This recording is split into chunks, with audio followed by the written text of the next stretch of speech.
Four square cricket পরিচালনায় four musketeers in association with MMYS Malancha Mahinagar যুবক সংঘের মাঠে আজ মুখোমুখি হয়েছিল জ্যাকি ক্রিকেট একাডেমি এ ও নর্থ হাওড়া ক্রিকেট ক্লিনিক।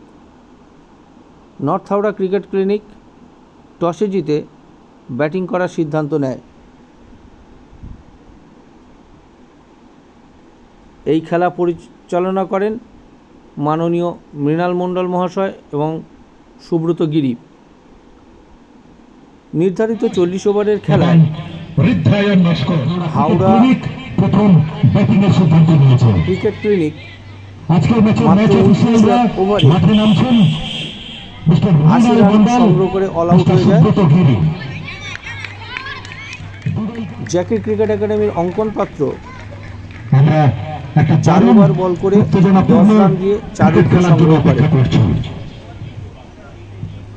পক্ষান্তরে ব্যাট করতে নেমে জ্যাকি ক্রিকেট একাডেমি